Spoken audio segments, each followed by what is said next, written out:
1886 সালের ২৭ জানুয়ারি ব্রিটিশ ভারতের বেঙ্গল প্রেসিডেন্সির কুষ্টিয়া জেলার দৌলতপুর উপজেলার সালিমপুর গ্রামে বিনীত এক পরিবারে জন্মগ্রহণ করেন রাধা বিনোদ পাল। তার পিতা বিপিন বিহারী পাল সামান্য ভূমি সম্পত্তির ভরসায় দিনাতিপাত করতেন, কিন্তু পারিবারিক আর্থিক সংকটের কারণে ছোটবেলায় বিদ্যালয়ের ভাড়া দাঁড় করানো কঠিন হয়ে পড়ে। তবুও গ্রামীণ পাঠশালার বাইরে দাঁড়িয়ে পড়াশোনা চালিয়ে যাওয়ার দৃঢ় সংকল্পই তার সাফল্যের প্রথম সোপান ছিল। শিক্ষাজীবনের সূচনা কুষ্টিয়া উপজেলার ছাতিয়ান ইউনিয়নের ছোট্ট প্রাথমিক বিদ্যালয়ে। তারপর কুষ্টিয়া উচ্চ বিদ্যালয়ে মাধ্যমিক পর্যায়ের পড়াশোনা শেষ করেন। উচ্চশিক্ষার জন্য রাজশাহী কলেজে ভর্তি হন, যেখানে ১৯০৩ সালে এন্ট্রান্স এবং ১৯০৫ সালে এফএ পরীক্ষায় উভয়ে স্বর্ণপদক অর্জন করেন। এরপর কলকাতায় গমন করে প্রেসিডেন্সি কলেজ থেকে গণিতে honours, BA masters, MA ১৯০৮ degree গ্রহণ করেন। শিক্ষা ও আইন দুটোর সমন্বয়ে রাধা বিনোদ পালের কর্মজীবনের সূচনা। ময়মনসিংহের আনন্দমোহন কলেজে গণিতের লেকচারার হিসেবে যোগ দেওয়ার পাশাপাশি ময়মনসিংহ বার অ্যাসোসিয়েশনে আইন পেশায় অনুশীলন শুরু করেন। ১৯১১ সালে বিএল পাশ করে কলকাতা ফিরে এসে আইন পেশায় সম্পূর্ণ মনোনিবেশ করেন। পরবর্তীকালে ১৯২০ সালে কলকাতা বিশ্ববিদ্যালয় থেকে আইন বিষয়ে এলএলএম ডিগ্রি অর্জন করেন, যেখানে তিনি প্রথম শ্রেণীতে প্রথম সেরা হন। রাজকীয় শ্রম ও প্রতিভার স্বীকৃতি পেয়ে ১৯২৭ সালে ব্রিটিশ ভারতের সরকারের আইন পরামর্শদাতা legal adviser to government of India নিযুক্ত হন।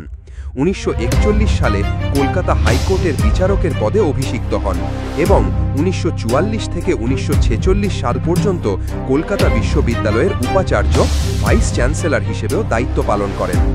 ১৯৪৬ সালে অবসর গ্রহণের পর ঢাকালয়ের বাড়িতে ফিরে আসেন, কিন্তু অতঃপরই তাকে আমন্ত্রণ জানানো হয় টোকিও অনুষ্ঠিত আন্তর্জাতিক সামরিক ট্রাইব্যুনালে international military tribunal for the far east ভারতের প্রতিনিধিরূপে যোগ দিয়ে জাপানি ওয়ার ক্রাইমস বিচার করার কাজে। টোকিও ট্রাইব্যুনালে রাধা বিনোদ পাল ছিলেন রাজনৈতিক ও আইনগত দায়বদ্ধতার উদার দৃষ্টান্ত। অধিকাংশ বিচারক যখন জাপানি নেতাদের ওপর যুদ্ধাপরাধের দায়ী ঘোষণা করেছিলেন, পাল বিচারপতি সততা ও আইন শৃঙ্খলার রক্ষায় একমাত্র ভিন্ন মত পোষণ করেন। তিনি যুক্তি দেন পূর্বযুদ্ধের ঘটনা এবং পরবর্তী জাপানিদের বিরুদ্ধে অভিযোজিত ক্লাস এ ওয়ার ক্রাইমস ধারাকে ব্যাপকভাবে অপ্রযোজ্য ও আইন বিরুদ্ধ মনে হচ্ছে। তার ১২৩৫ পাতার পৃথক বিবেচনাপত্রে ডিসেন্টিং ওপিনিয়ন তিনি অ্যালাইস অর্থাৎ বিজয়ী পক্ষের অত্যাচার ও আন্তর্জাতিক আইনের ব্যাহত হওয়ার বিষয়টি বিশদভাবে উপস্থাপন করেন। যদিও তার মতের কারণে ফলাফল পাল্টায়নি, পরে নেদারল্যান্ড ও ফ্রান্সের দুই বিচারকও তার যুক্তির প্রতি সমর্থন জ্ঞাপন করেন। টোকিও ট্রাইব্যুনালের পর রাধা বিনোদ পালের খ্যাতি আন্তর্জাতিক পর্যায়ে ছড়িয়ে পড়ে। ১৯৫২ থেকে ১৯৬৬ সাল পর্যন্ত তিনি জাতিসংঘের আন্তর্জাতিক আইন কমিশনের ইন্টারন্যাশনাল ল কমিশন সদস্য হিসেবে অবদান রাখেন।